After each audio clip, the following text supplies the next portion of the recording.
Hello everyone. हम आज की वीडियो में अपने करने वाले हैं नेक्स्ट रोल नंबर 31 से लेकर रोल नंबर 45 तक इम्पोर्टेंट ग्रामेटिकल पॉइंट्स, जो कि पार्ट हमारा ये 4 रहेगा, वीडियो नंबर 4, लेकिन पार्ट 3 यहाँ से स्टार्ट हो रहा है पीडीएफ से। तो चलिए शुरू करते हैं। आई होप आप कनेक्टेड होंगे हमारे साथ और ऑलरेडी सब्सक्राइब किया होगा आपने पहले से ही इस चैनल को भी और टेलीग्राम को भी, क्योंकि वहाँ से आपको रिवीजन करने के लिए वहाँ पर लिंक मिल जाएगी, तो आप वीडियो को डाउनलोड करके आप वहाँ से रिवीजन कर सकेंगे, इसलिए ठीक है।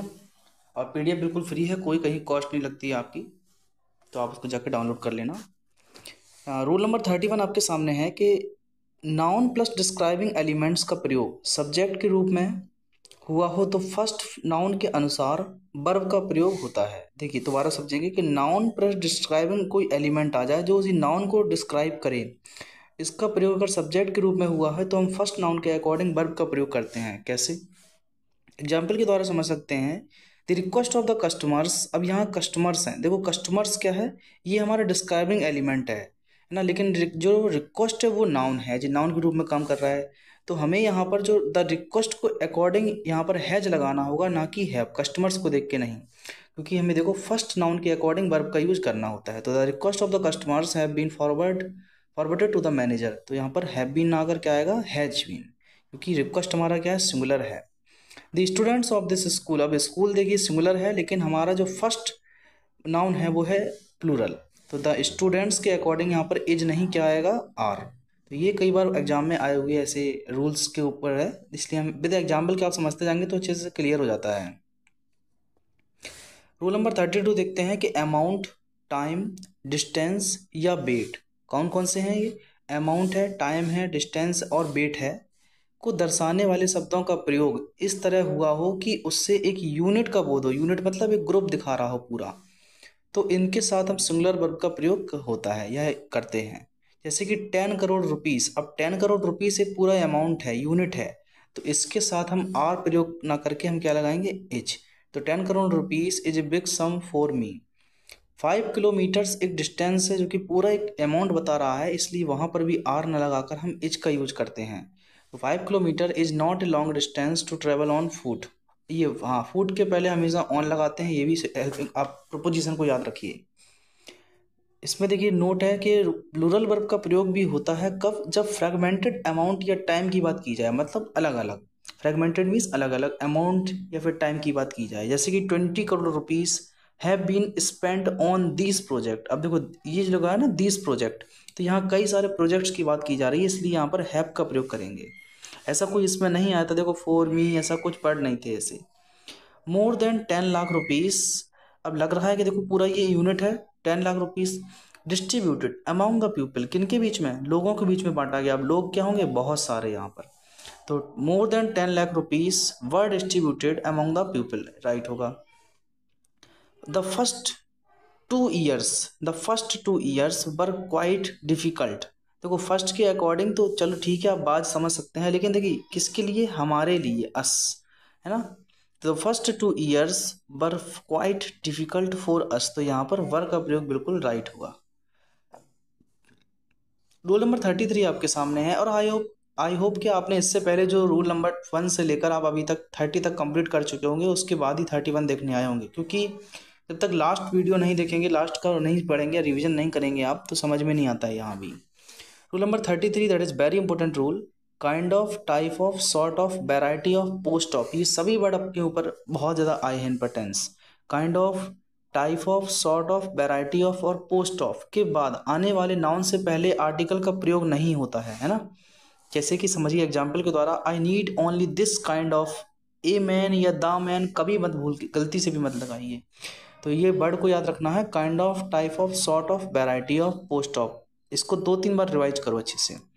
I need only this kind of man, a man नहीं होगा। He is still working at the post of clerk, है ना। तो पोस्ट ऑफ के बाद भी हम क्या लगाएंगे, डायरेक्ट नाउन, कोई भी उसमें आर्टिकल नहीं आएगा। रूल नंबर 34 है, जैसे कि स्कूल हुआ, कॉलेज हुआ, यूनिवर्सिटी, मार्केट, जेल, कोर्ट और चर्च, टेम्पल, बेड, हॉस्पिटल की चर्चा यदि इनके रियल पर्पज को दर्शाने के लिए हुआ हो तो आर्टिकल का प्रयोग नहीं होता है। मीन्स अगर इनका पर्पज हम एकदम रियल दिखा रहे हैं कि जैसे मंदिर में पूजा करने के लिए जाते हैं तो रियल पर्पज है बिल्कुल, चर्च में भी हम प्रार्थना करने के लिए जाते हैं वो भी रियल पर्पज हो गया है। तो इनके साथ हम कभी भी आर्टिकल का यूज नहीं करते हैं, ठीक है। जैसे कि आई गो टू स्कूल रेगुलरली, तो यहाँ पर हम रियल पर्पज है तो आर्टिकल का प्रयोग नहीं करेंगे। But I am going to the school to meet the principal एक अदर पर्पज हो गया कि सिर्फ प्रिंसिपल से मिलने जा रहे हैं, जबकि स्कूल एक पढ़ने के लिए है, तो यहाँ पर आर्टिकल लगेगा। सी इज गोइंग टू हॉस्पिटल, अब हॉस्पिटल जा रही है मतलब कोई उसका पर्पज होगा इसलिए तो जा रही होगी, ठीक है। But she is going to the hospital, hospital जा रही है तो फिर वो गलत पर्पज, मतलब कोई स्पेशल पर्पज के लिए जा रही होगी वो। अब गलत पर्पज नहीं, वहाँ पर स्पेशल पर्पज की बात कर रहे हैं। रूल नंबर 35 है elect, declare, appoint, make, select. Crown के बाद आने वाले नाउन कंप्लीमेंट के रूप में प्रयोग होते हैं और उनसे पहले आर्टिकल का प्रयोग नहीं होता है। जैसे अभी आपने देखा post of, rank of, title of, नहीं पोस्ट ऑफ जो ऊपर पढ़ा है हमने उसमें post of, kind of, type of, sort of, इनके बाद हम आर्टिकल का प्रयोग नहीं करते हैं। यहीं पर ऐसा ये 35 में आया है कि इलेक्ट है, डिक्लेयर है, अपॉइंट है, मेक, सिलेक्ट, क्राउन के बाद आने वाले नाउन जो हैं वो कंप्लीमेंट के रूप में होते हैं और उनसे पहले हम आर्टिकल का प्रयोग नहीं करते हैं, इनके पहले आर्टिकल नहीं लगाते। जैसे कि he has been elected president, अब ऐसा नहीं कि he has been elected a president of India, ये द प्रेसिडेंट ऑफ इंडिया, ये एग्जाम में लग के आएगा कि he has been elected the president of India या द प्रेसिडेंट वंस अगेन, तो दा ना लगा के यहाँ पर सिर्फ, क्योंकि इलेक्टेड के बाद कभी भी हम दा नहीं लगाएंगे, ठीक है। ही वॉज क्राउंड विथ, या फिर crowned the king, he was crowned the king at a very tender as, बहुत छोटी उम्र में, टेंडर मतलब बहुत छोटी उम्र, नाजुक उम्र जिसको तो बोल देते हैं, तो बहुत छोटी उम्र में उसको नवाजा गया ताज से, तो यहाँ पर भी किंग के पहले दा नहीं लगाएंगे क्योंकि क्राउंड है ना। तो ये कुछ वर्ड याद रखिए, इलेक्ट के साथ, अपॉइंट के साथ, और ये मेक है और क्राउन है, सिलेक्ट है, इनके बाद हम आर्टिकल का प्रयोग नहीं करेंगे। रूल नंबर 36 है कुछ वर्ब ऐसे भी हैं जिन्हें हम स्टेटिव वर्ब के नाम से जाना जाता है, इन वर्ब्स को कंटिन्यूअस टेंस में प्रयोग नहीं करना चाहिए। जैसे ये स्टेटिव्स पर कुछ ये हैं, स्टेटिव वर्ब्स के ऊपर कई सारे क्वेश्चन आए हुए हैं ऑलरेडी एग्जाम में, हम देखते हैं उनको अभी देखेंगे। तो देखिए कुछ वर्ड्स ऑफ परसेप्शन है, मतलब अंदाज़ा लगाने वाली जो होती हैं वर्ड्स ऑफ परसेप्शन, जैसे कि सील हुआ, फी हुआ, मतलब एक ये सेंसरी वाले हैं हमारे, उनके लिए है। Hear, taste, notice, please, smell, recall, prefer, इनके साथ कभी भी हम आईएनजी फॉर्म मतलब कंटिन्यूअस टेंस में प्रयोग नहीं करते हैं इनका। नेक्स्ट है वर्ब रिलेटेड टू फीलिंग और स्टेट ऑफ माइंड, जो फीलिंग से संबंधित है, जैसे कि wish, want, desire, forgive, refuse, hate, care, like है, डिसलाइक है, अडोर है, बिलीव, डाउट, संदेह है किसी पर, ये सब क्या है, विश ही तो होता है हमारी ऐसी इच्छा, यानी कि स्टेट ऑफ माइंड है, फीलिंग्स है। लव है, इमेजिन है, होप है, इनके बाद भी हम कभी भी आईएनजी फॉर्म का प्रयोग नहीं करते। कभी देखा है अपने, ऐसा नहीं होता है। वर्ब्स यूज्ड फॉर पोजीशन, जो पोजीशन मतलब अधिकार दिखाती हैं, उनके बाद भी हम आईएनजी नहीं लगाते। जैसे बिलोंग है ना, have, on, possesses, contain, comprise, consist, कभी भी हम इन कंटिन्यूस फॉर्म में प्रयोग नहीं करेंगे इनका। कुछ और भी वर्ब्स ऐसी हैं उनको भी देख लीजिए। वर्ब्स डिनोटिंग थिंकिंग प्रोसेस जो होती है हमारी, जैसे थिंक है, नो के साथ नहीं लगाएंगे आईएनजी। फील है, माइंड है ना, डोंट माइंड इट, ऐसा लगा डोंट माइंडिंग इट, ऐसा कभी नहीं पढ़ा होगा आपने।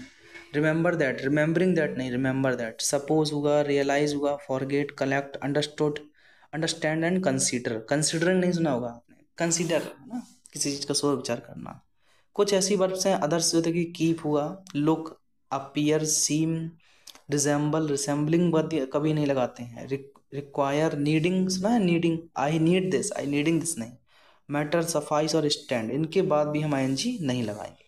तो ये 5 पॉइंट्स जो कि रहेंगे, इनको आप अच्छे से रिवाइज कर लो कि ऐसे जो शब्द हैं, वर्ब हैं, इनके बाद हम कभी भी एज ए कंटिन्यूस टेंस में यूज नहीं कर सकते हैं।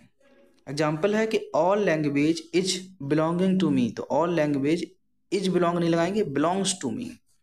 आई am thinking that we should do it tomorrow, I am thinking नहीं होगा, क्या होगा, I think. Would you explain it again, actually I am not understanding it at all, तो अंडरस्टैंडिंग नहीं, I don't understand it at all यहाँ पर। Next है कुछ देखिए एग्जाम में पूछे गए, आपके वेरियस एग्जाम में पूछे गए क्वेश्चन है, उनको हम देखते हैं अभी एग्जाम्पल के द्वारा। These tests show whether someone is having an infection, तो इज हैविंग नहीं होकर क्या होगा, someone has an infection. The conservation we are having is completely out of main topic, तो आर हैविंग की जगह पे क्या होगा, बी हैव, यहाँ पर हैव का अर्थ होगा ना, है ना, रखना है, नहीं की बात करना है, इसलिए हम प्रेजेंट कॉन्टिन्यूअस नहीं लगाएंगे। माधुरी दीक्षित हैज, हैव नहीं, has a large fan following. Next है ही इज हैविंग नहीं, ही इज हैविंग नहीं, he has a great many friends, है ना, तो हैज का प्रयोग करेंगे। आई एम हैविंग 3 चिल्ड्रन, तो आई एम हैविंग नहीं, आई हैव 3 चिल्ड्रन, है ना। हैविंग एक स्टेटिव वर्ब है, स्टेटिव वर्ब कहलाती हैं ऐसी। The instruction clearly state that each item has 2 options, has का प्रयोग करेंगे। I know he has a lot of books on how to improve English. Okay, आइए हम क्वेश्चन अपना रूल नंबर 37 देखते हैं। तो रूल नंबर 37 आपके सामने है, जैसे कि डिपेंडेंट क्लॉज जो if, unless, in case, until, when, while, before, after, as soon as और प्रोवाइडेड दैट से शुरू होते हैं, उनमें मॉडल ऑक्सिलरी का प्रयोग नहीं होता है। याद रखिए ये डिपेंडेंट क्लॉज हैं, इतनी ही है। कौन कौन सी हैं, if, unless, in case, until, when, while, before, after, as soon as और प्रोवाइडेड दैट से शुरू होने वाली जो भी हमारी ये डिपेंडेंट क्लॉज हैं, ये मॉडल ऑक्सिलरी वर्ब का प्रयोग नहीं होता है इसमें। जैसे कि इफ यू विल, देखो if you will work hard, तो ये तो पूरा रॉन्ग हो रहा है। इफ यू वर्क हार्ड, इनमें हम मॉडल ऑक्सिलरी वर्ब नहीं लगाते हैं, मतलब विल नहीं आएगा आपका। If you work hard you will get success, ये सही होगा। I will say anything only after I have gone through the entire document, I have gone through the entire documents.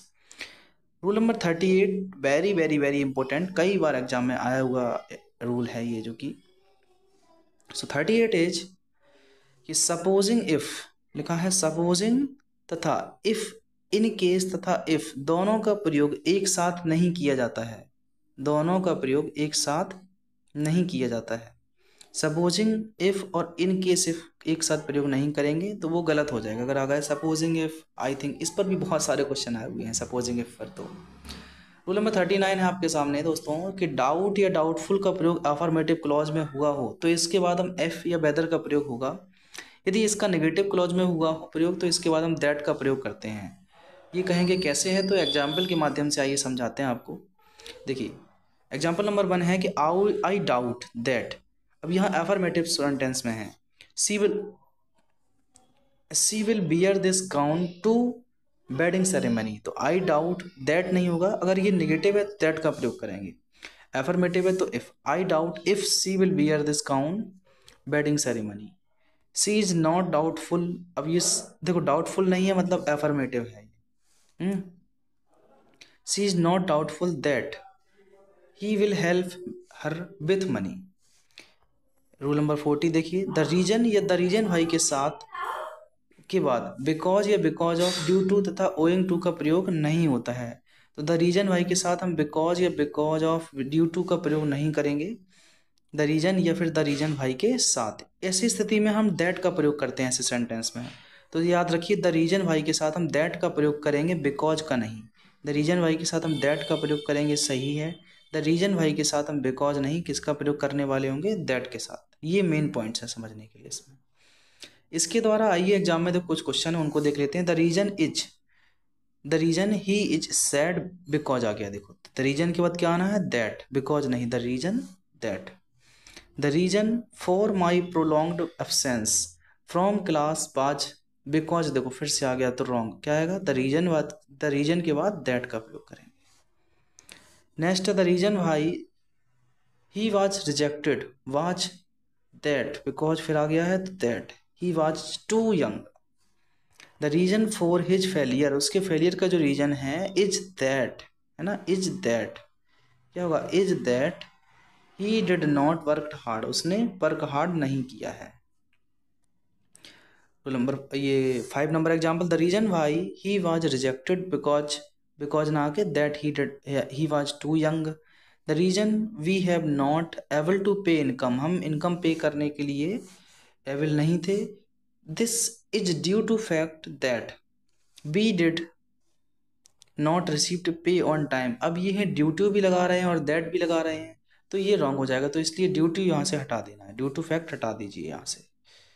Next है, the reason behind his success in the recent past is due to hard work, is hard work, due to हटाइए यहाँ से भी, यहाँ due to का प्रयोग नहीं होना है।